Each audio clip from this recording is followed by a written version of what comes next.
সুপ্রিয় বন্ধুরা, আমাদের সবুজের যাত্রাপথ থেমেছে সেতাবগঞ্জ দিনাজপুরে। আমরা এখানে এসেছি হারকম সেতাবগঞ্জ লিমিটেড কোম্পানির একটি প্রকল্প, যেটি বাংলাদেশের সোনালী আঁশকে বিভিন্ন মাত্রায় ঠিকঠাক করে, চমৎকার করে, হাতের কারুকাজ মিশিয়ে সারা পৃথিবীতে ছড়িয়ে দিচ্ছে। এটি একটি অমিত সম্ভাবনার দ্বার খুলে দেবে আমাদের জন্য, যে আমাদের সোনালী আঁশ তার যে গৌরব তা ফিরে পাবে। আমরা এসেছি এখানে আজকে আমাদের যে নতুন প্রকল্পটি হচ্ছে সেটির একটি ফিজিবিলিটি করবার জন্য। আপনারা জানেন যে কিছুদিন আগে এই প্রকল্পটি আমাদের সাথে স্বাক্ষরিত হয়েছে গ্রিন বিল্ডিং সার্টিফিকেটের জন্য। সেটি আরেকটি বড় মাত্রা যোগ করবে, কারণ এই ধরনের প্রকল্প বাংলাদেশে খুব কম গ্রিন বিল্ডিং প্রকল্পের সাথে এসছে। সবচেয়ে বড় কথা যে প্রোডাক্ট এখানে তৈরি হচ্ছে সেগুলো যেরকম সাস্টেনেবল, প্রসেসটা হবে এখন সাস্টেনেবল। এবং এটি আমরা করছি এই প্রকল্পের যিনি ম্যানেজিং ডিরেক্টর আজিজুল হক সাহেব, তার সরাসরি তত্ত্বাবধানে, তার স্বপ্নের সাথে মিল রেখে আমরা এই কাজটি করব। আজকে আমরা প্রজেক্ট দেখতে এসেছিলাম, চারিদিকে সবুজ, আপনারা হয়তো কিছুটা দেখতে পাচ্ছেন। আমরা কিছুটা দেখাবো আপনাদেরকে আমাদের ইনসার্টে। আমরা সবুজ দেখেছি, আমরা কর্মজীবী মহিলাদের কাজ দেখেছি।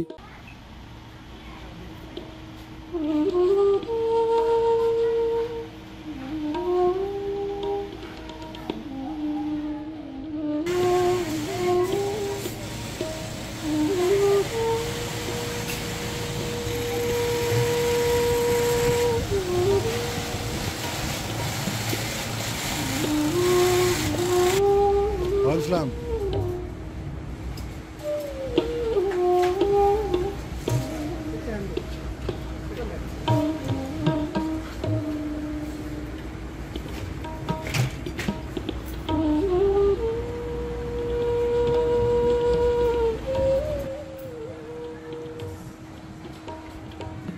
এই হ্যান্ডলুমকে বুক করবো, ওখানে এটা থেকে যাবে না, ল্যান্ড দরকার, গ্যাপ দরকার।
তাদের হাতের যে নন্দিত উপাখ্যান সেটা দেখেছি, আপনারাও দেখতেছেন, এখন দেখছেন আশা করছি, যে কী করে একটি সুতো পাট একটি নতুন অবয়বে একটি প্রোডাক্ট হয়ে যাচ্ছে, এবং সেটা কী করে আমরা পৃথিবীর বিভিন্ন জায়গায় পাঠিয়ে দিচ্ছি। তো সেই জায়গায় দাঁড়িয়ে, এবং আমাদের এই প্রকল্পটির সামনে প্রচুর গাছ আছে, একটি অসাধারণ বড় পুকুর আছে, পুকুরের ওই পারে হচ্ছে প্রকল্পটি, যেটা তাজমহলের মতো পুকুরে কিন্তু প্রকল্পটি দেখা যাবে। এই ধরনের জিনিসগুলো আমরা আনবো আর একটু বিস্তারিত আপনাদের সাথে। তো আমরা একটু ছোট্ট করে শুনবো আমাদের এই প্রকল্পের যিনি স্বপ্নবাজ পুরুষ আজিজুল হক সাহেবের কাছে, যে আজকে তো আমরা সারাদিন দেখলাম, কথা বললাম, আপনি কি ভাবছেন, যে আপনি কি পেলেন, কি করতে যাচ্ছেন, কেমন লাগছে আপনার? থ্যাংক ইউ ভেরি মাচ সন্ত সাহেব। আমি আজিজুল হক, ম্যানেজিং ডিরেক্টর হারকম সেতাবগঞ্জ লিমিটেড। আমি বেশ কয়েক বছর যাবৎ এই সাস্টেনেবল প্রোডাক্ট নিয়ে কাজ করছি। আর এটা প্রোডাক্ট হচ্ছে জুট, 99% জুট আমাদের প্রোডাক্ট। তো এটাকে অনেকভাবে আমরা এটাকে স্থাপন করি, অনেক সময় বেনি করে, অনেক সময় দড়ি করে, অথবা অনেক সময় কাঁচা জুট নিয়ে আমরা বিভিন্ন ধরনের প্রোডাক্ট তৈরি করি, যেটা 100% ইকো ফ্রেন্ডলি, 100% সাস্টেনেবল, যেটা আজকালকার এই ওয়ার্ল্ডে খুব জরুরি। কারণ যেভাবে ওয়েদার ইম্প্যাক্ট হচ্ছে আমাদের বিহেভিয়ারের জন্যই, আমরা যদি এটা ইম্পোর্ট করতে পারি আমাদের এই চ্যানেলে, তো অবশ্যই কিছু একটা পজিটিভ হবে। তবে এটাকে আমরা হাইলি ইউজ করতে হবে দেশে বিদেশে সব জায়গায়। কিন্তু আমরা দেখছি যে আমাদের দেশের অ্যাওয়ারনেস কম, কিন্তু ইউরোপ আমেরিকা এই সব দেশে তাদের লোকজন অনেক বেশি অ্যাওয়ারনেস এটা কাজ করে, তারা সাস্টেনেবল প্রোডাক্ট চায়। তো আমরা দেখলাম যে গত কয়েক বছর এক্সপোর্ট করছি আমরা এইসব দেশে এবং এটা বাড়ছে, এটা প্রতি মাসেই আমাদের এক্সপোর্ট বাড়ছে। তো আমরা চেষ্টা করছি এটা যতটুকু পারা যায় আরো বেশি করে এক্সপোর্ট করার জন্য, কারণ এটা আমাদের সোনালী আঁশ, এটা যতটা এক্সপোর্ট করতে পারবো সেটা আমাদের দেশের জন্য ভালো হবে। আর আমাদের এটা সম্পূর্ণ দেশীয় ম্যাটেরিয়ালস, এটা আমরা কোনো বাইরে থেকে কোনো কিছুই আনি না, 100% দেশীয় ম্যাটেরিয়ালসকে আমরা 100% এক্সপোর্ট করি। তার পুরো ডলারটাই আমাদের দেশে থাকে যায়, কোনোটা দেশের বাইরে যায় না। এটা আমাদের দেশের ইকোনমির জন্য অনেক লাভজনক এবং অনেক সাস্টেনেবল, এটাও সাস্টেনেবল হবে কারণ এটা পুরো টাকা থেকে যায়। আর এখানে তার পাশাপাশি এখানে আমাদের এই এলাকার মধ্যে অনেক ধরনের মহিলা পুরুষ, তার 90%ই মহিলা, তারা জব পাচ্ছে। এই জবের জন্য তাদেরও ফ্যামিলিতে পরিবারে একটা তাদের একটা মানে কি বলবো শেয়ার থাকছে ভালো মতো, যেটা আগে তারা পারতো না। তো এটা সব দিক দিয়ে একটা সাস্টেনেবল অ্যান্ড সাস্টেনেবল, বিশেষ করে জবের জন্য দেখা যাবে, পরিবেশের জন্য সবকিছুই।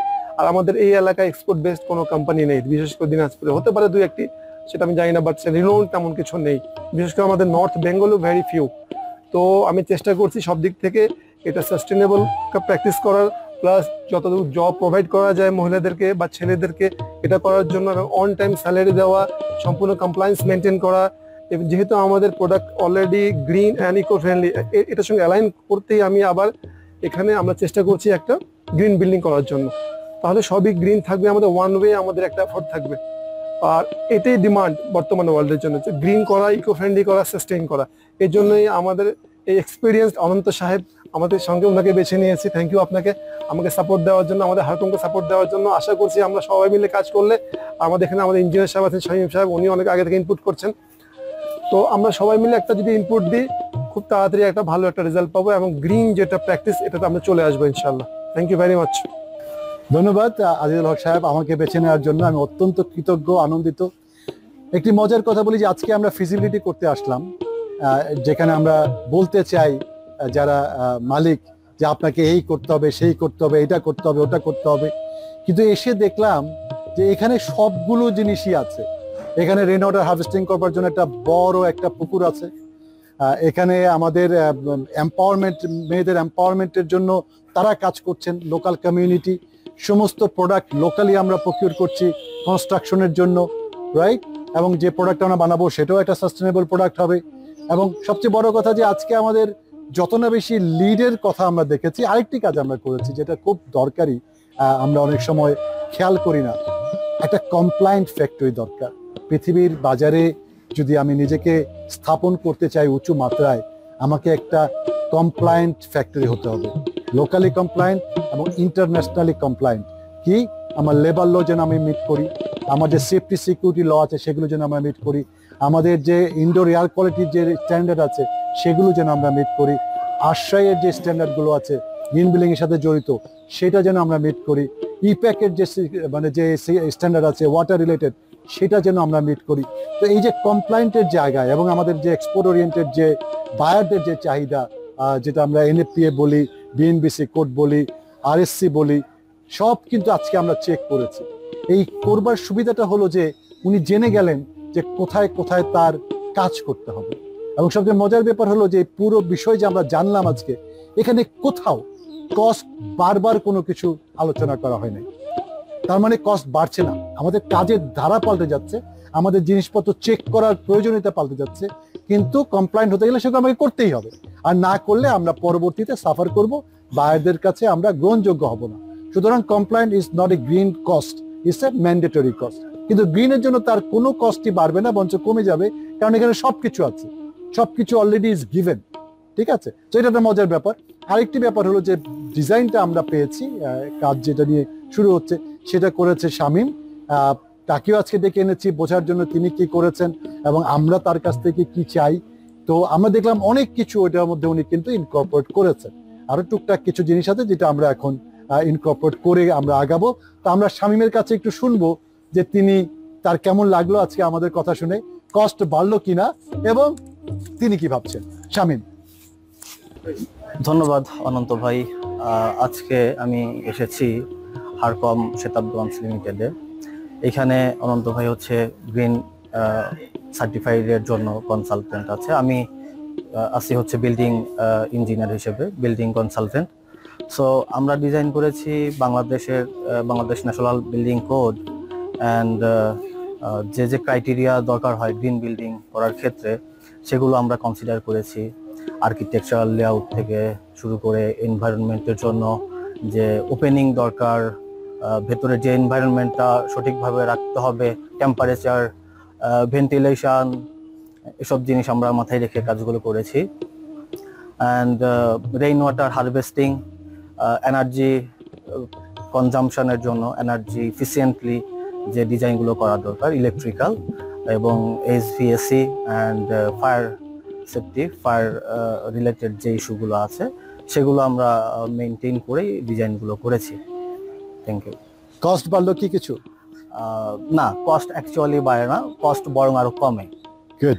সেটা যদি বিল্ডিং ম্যাটেরিয়ালস বলি অ্যান্ড ইলেকট্রিক এনার্জি কনজাম্পশনের কথা বলি, অবশ্যই কস্ট সেখানে কমে যাচ্ছে। ধন্যবাদ শামীমকে এই কথাটা বড় করে বলার জন্য, কারণ সবাই বলে যে গ্রিন বিল্ডিং করলে অনেক কস্ট বেড়ে যায়, অনেক বেশি কমপ্লিকেটেড হয়। কমপ্লিকেটেড হয় কিনা আজকে যেহেতু আমি একটু আজিজ ভাইকে বোঝালাম, ওনার কাছ থেকে শুনবো যে প্রসেসটা কি অনেক কমপ্লিকেটেড মনে হলো কিনা। এখন যে কোনো কাজ প্রথমে শুরু করতে গেলে সেটা তো কঠিন মনে হবে, স্বাভাবিক। আমি যখন হরকম শুরু করি এই কাজটাই, তখন তো কঠিন ছিল আমার জন্য, বাট আমি যেহেতু লেগেছিলাম এটার পিছনে, তো এখন সেটা হয়তো আমার গ্রিপে মনে হয় যে না, কাজটা গ্রিপের মধ্যে আছে, অনেক কিছু বুঝি, আবার অনেক কিছু বুঝি না। তো গ্রিন বিল্ডিং এটা আমার কাছে নতুন, অবশ্যই নতুন, আমি এটাকে কোনোদিন এটা করি নাই, বাট চেষ্টা করছি সাস্টেন ইউজ করার জন্য, সব জায়গায় সাস্টেনেবল থাকার জন্য। তো এটা দেখে হয়তো হুট করে মনে হতে পারে যে ইনিশিয়াল ইনভেস্টমেন্ট বেশি মনে হয়, কিন্তু আলটিমেটলি এটা যখন এটা গেটব্যাক শুরু হয়, এটা ফিডব্যাক শুরু হয়, যেহেতু সোলার ইউজ হবে এখানে, ওয়াটারটা সাফিসিয়েন্টলি ইউজ হবে, মিটার থাকবে সেখানে, ভিতরে স্বাস্থ্যকর একটা পরিবেশ থাকবে যেটা ওয়ার্কার দেওয়া অতটা ক্ষতি করবে না, আরো সেটা ভালো থাকবে, তার শারীরিকভাবে ভালো থাকবে। আলটিমেটলি সবকিছু মিলে, যেটা আমাদের ইনিশিয়াল কস্ট মিলেও সবকিছু আলটিমেটলি 5 বছর পর দেখা যাবে যে এটা কমে গেছে। ইনিশিয়ালি সেটা বেশি মনে হতে পারে, যেটা আমার কাছে মনে হচ্ছে, বাট এটা অ্যাকচুয়ালি না। এটা আমরা যখন ইউজ করবো, প্রপারলি ইউটিলাইজ হবে, তখন এটা day by day, month by month বা আফটার ইয়ার্স এটা আন্ডার কস্টের মধ্যেই থেকে যাবে, যেটা আলটিমেটলি তখন হিসাব করে দেখা যাবে যে এটা ওভার কস্ট হয়নি, আন্ডার কস্টে থেকে গেছে। সো এটা পজিটিভ সাইড। হয়তো দূর থেকে মনে হয় বা এটা অনেক বেশি, বাট যখন আপনি কস্টিং করবো আমরা ইন ডিটেলস, আর এটা যে আমরা আউটপুট পাবো ইন ফিউচারে, এটা কস্টিং এর মধ্যেই থাকবে, ইভেন এটা চিপার থাকবে, যেটা আমরা বর্তমানে প্র্যাকটিস করছি। Thank you. ধন্যবাদ আবারও এই কথাটাকে জাস্টিফাই করার জন্য, কারণ আমি একা বলতে চেষ্টা করছি সবাইকে, সত্যিকার অর্থে গ্রিন বিল্ডিং করলে কস্ট বাড়ে না। আমাদের সাথে কথা বলে আপনি দেখতে পারবেন, প্রমাণ আমরা দিতে পারবো। যেমন আজকে আমরা যে কাজটি করেছি, যে ওনার যে এস্টাবলিশমেন্ট ফ্রেমওয়ার্কটা ছিল, আমরা আজকে আলোচনা করেছি যে এটাকে আরেকটু নেক্সট লেভেলে আরো বেশি স্কোয়ার ফিট অ্যাড করা যায় কিনা উইথ দ্য সেম কস্ট। কেমন? তো আমরা যদি আজকে যেই স্কোয়ার ফিটটা নিয়ে আমরা কাজ করছিলাম, এটা থেকে 20-30% স্কোয়ার ফিট বাড়াতে পারি without increase in the cost, because the framework is same, তাহলে কিন্তু ওনার পার স্কোয়ার ফিট কস্ট আরো কমে গেল। কেমন? সেটা কিন্তু আজকে আমরা করেছি, এবং সেটা যদি আমরা সাকসেসফুলি ইমপ্লিমেন্ট করতে পারি, ওনার আজকের যে আলোচনা তাতে তার 1/3 কস্ট কমে গেছে, আমি আসার আগে আর আসার পরে। এটা আপনারা আরেকটু ডিটেল শুনলে বুঝবেন what I am saying about. আরেকটি জিনিস হলো যে আমরা তো বাইরে থেকে কোনো কিছু ইম্পোর্ট করে লাগাবো না প্রজেক্টে, আমাদের সেই বালি, সেই কাঠ, সেই সিমেন্ট, সেই লেবার, তাহলে কস্ট বাড়বে কেন? আমরা শুধু দেখবো যে কোথায় কোন জিনিসটা কিভাবে লাগছে এবং সেটা সাস্টেনেবল হচ্ছে কিনা, সেটা আমার যে purpose of the building or performance of the building, সেটা আমাদের প্যারামিটার্সের মধ্যে আছে কিনা, সেটা আমরা দেখব। সুতরাং কস্ট বাড়বার কোনো সম্ভাবনা নেই। একটি বিষয় শুধু মাথায় রাখতে হবে যে গ্রিন বিল্ডিং করলে যদি কোনো ইনভেস্টমেন্ট আপনি করেন, লাইক এ সোলার অথবা ইটিপি অথবা এনার্জি এফিশিয়েন্ট মেশিনারিজ, তার কিন্তু এই ইনভেস্টমেন্ট, এটা কস্ট না, ইনভেস্টমেন্টের একটা রেট অফ রিটার্ন আছে। তো এই total rate of return, green building এর টোটাল যে ইনভেস্টমেন্ট লাগে, তা কোনো অবস্থাতেই 3 বছরের বেশি সময় লাগে না ফেরত আসতে, এটা আমরা গ্যারান্টি দিয়ে বলতে পারি। তার মানে 3 বছরের কম সময় যদি একটা টাকা ফেরত আসে, যে ইনভেস্টমেন্টটা আমরা করলাম, তাহলে সেটাকে আর কস্ট বলবার কোনো অবকাশ নেই, কারণ সব ইনভেস্টমেন্টই রিটার্নের জন্য হয়। তো এই অংশটুকু যেটা আমাদের গ্রিনের জন্য করছি আমরা, সেটার রিটার্নটা 3 বছর অথবা 2 বছরের অনেক সময় কিন্তু মিট আপ হয়। যেমন আমাদের এই প্রজেক্ট যদি আমরা এই যে আজকে স্কোয়ার ফিট বাড়ালাম, এটা যদি আমরা এক্সিকিউট করতে পারি তাহলে কস্ট তো মিনিমাইজ হয়ে পে অফ হয়ে গেছে। Because of me and green concept they just reduce their entire project cost 1/3, তাই না? It's pay off itself. প্রজেক্টের জন্য এটা ডিফারেন্ট হয়। তা আমরা আপনাদেরকে বলতে চাই, আসুন সবাই মিলে আমরা পৃথিবীটাকে ভালোবাসি, আমার দেশটাকে ভালোবাসি, দেশের মুখ উজ্জ্বল করি। এই সার্টিফিকেট আমাদের দেশকে অনেক বড় একটা অবস্থান তৈরি করে দিয়েছে। আমাদের এই এক্সপোর্ট ওরিয়েন্টেড ফ্যাক্টরিগুলো সারা পৃথিবীতে আমাদেরকে পরিচিত করিয়ে দিয়েছে। সারা পৃথিবীর প্রথম 10টি প্রজেক্টের 9টি প্রজেক্ট এখন বাংলাদেশে, out of all projects, and I feel proud of this process. আপনাদেরকে যদি বলি শুধু বিনয়ের সাথে, আসুন একটু শুনি, জেনে নেই যে আপনার প্রজেক্টের জন্য এই বিষয়গুলো কেমন। এবং হারকমকে অনেক অনেক ধন্যবাদ, কৃতজ্ঞতা জানাই, কারণ তারা আরএনজি সেক্টরের বাইরের একটি ছোট্ট প্রজেক্ট, স্বপ্নবাজ একটি প্রজেক্ট, যার স্বপ্ন দেখছে একটা বড় কিছু হবার, এবং আমরা কৃতজ্ঞ, আনন্দিত, গর্বিত তাদের সাথে সারথি হয়ে এগিয়ে যাবার। আশা করছি 1 বছরের কম সময়ের মধ্যে আপনাদেরকে একটা অসম্ভব সুন্দর একটি উপস্থাপন করবার মতো একটি প্রকল্প আমরা সার্টিফিকেট সহ, প্লাটিনাম সার্টিফিকেট সহ উপহার দিতে পারব। ধন্যবাদ। Thank you.